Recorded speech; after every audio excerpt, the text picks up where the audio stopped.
Eduardo Galeano.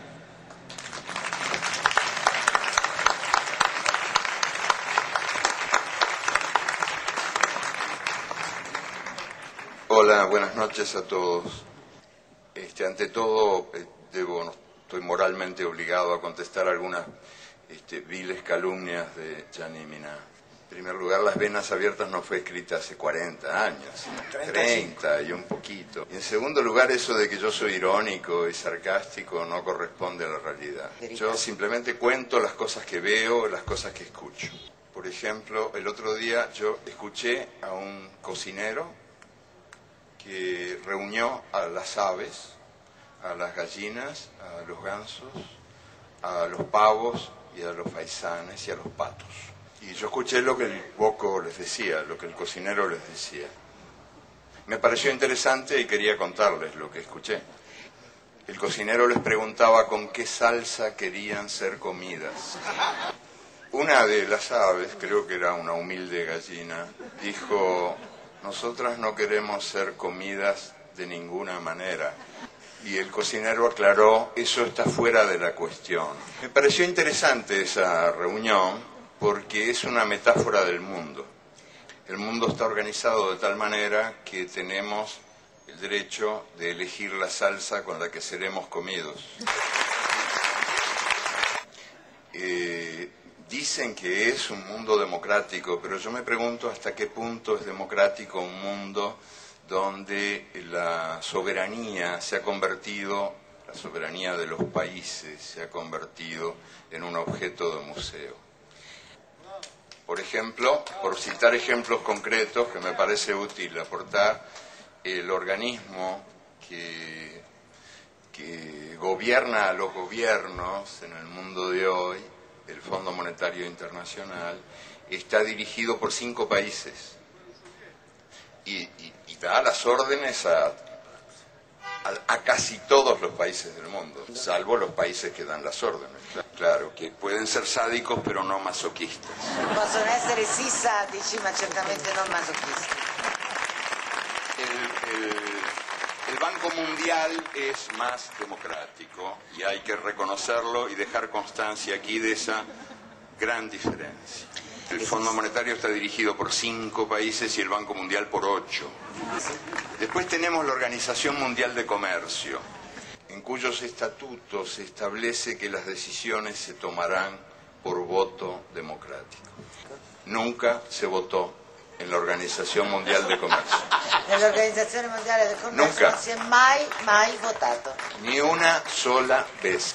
Se utiliza el principio stalinista de la aclamación. Las resoluciones se toman por aclamación. Votó el organismo anterior, que se llamaba GATT, votó una vez. No fue una buena experiencia, no se repitió. Nunca se repitió. Entonces, ¿podemos hablar de un mundo democráticamente organizado cuando el mundo depende de 3 organismos no democráticos que toman las decisiones en lugar de la humanidad? Podríamos también, si el tiempo diera, yo quiero ser breve, hablar del Consejo de Seguridad de las Naciones Unidas, que hoy por hoy parece que las guerras están bien cuando las Naciones Unidas las aprueban y están mal cuando no las aprueban. Pero ¿quién imparte questa benedizione? ¿Quién imparte questa benedizione? Las Naciones Unidas están formadas por una Asamblea General. Ahí estamos todos los países, todas las voces, incluso la de este señor que también quiere participar. Tutte le voci. Ma è simbólica. La Asamblea General es simbólica. Formula recomendaciones. No toma decisiones. Las decisiones las toma el Consejo de Seguridad. Y el Consejo de Seguridad está donde mandan los 5 países que tienen derecho de veto. El derecho de veto es el que de veras decide. Ellos velan por la paz mundial, pero son también los 5 principales fabricantes y vendedores de armas en el mundo. Tutelano.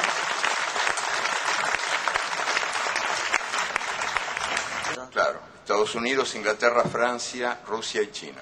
Los 5 principales fabricantes de armas en el mundo son los que tienen a su cargo nuestra paz. Así nos va. Claro, o sea, hacen el negocio de la guerra, pero venden la paz también. ¿Dónde? ¿Cómo? A través, soprattutto, sobre todo, de los grandes medios de comunicación, que reproduce el sistema de poder en el mundo y que toman examen de democracia a cada país. Son grandes medios de comunicación que confunden la libertad de expresión con la libertad de presión y que han sido definidos con mano maestra por algún anónimo que en un muro escribió: nos mean y los diarios dicen llueve. El caso más claro, más escandaloso de manipulación de la opinión pública mundial es hoy por hoy el caso de Venezuela. En el teatro, en el gran teatro del bien y del mal, hay una distribución de funciones entre los ángeles y los demonios. Y Hugo Chávez es uno de los principales demonios.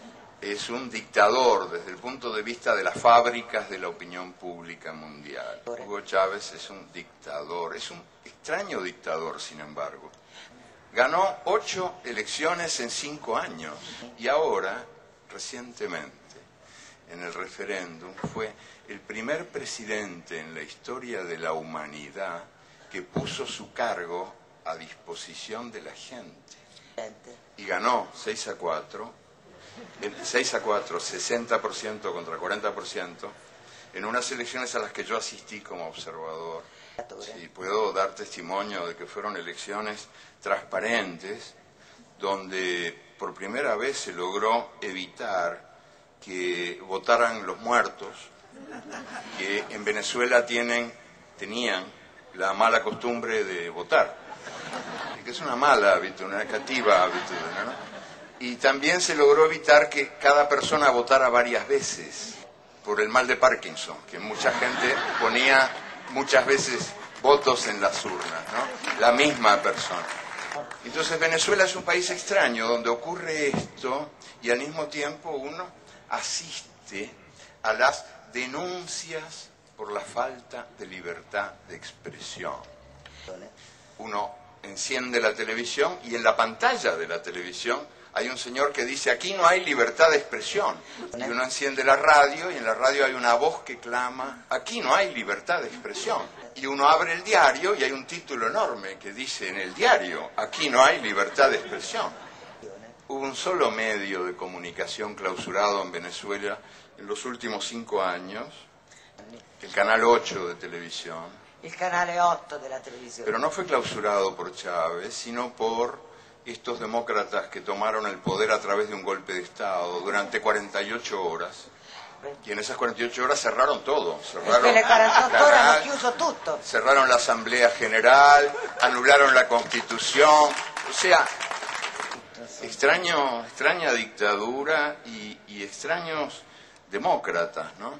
Sí. Sí, yo creo que hay ahí un divorcio ejemplar. El divorcio entre la realidad real y la realidad virtual que los medios muestran como única realidad posible. ¿Y cuál es la explicación de eso? Muy sencillamente, les cuento que en Venezuela había 5 millones de personas sin derechos cívicos, porque no tenían documentos, y los hijos no podían ir a las escuelas porque no tenían partida de nacimiento. Eso es lo que Chávez está cambiando, porque en pleno paraíso petrolero, en lo que se llama la Venezuela saudí, había 1,5 millones de analfabetos, que ahora se están alfabetizando. Y esto explica la furia de los grandes medios llamados de comunicación que incomunican a la gente. Sí, de comunicación incomunicante. Y también explica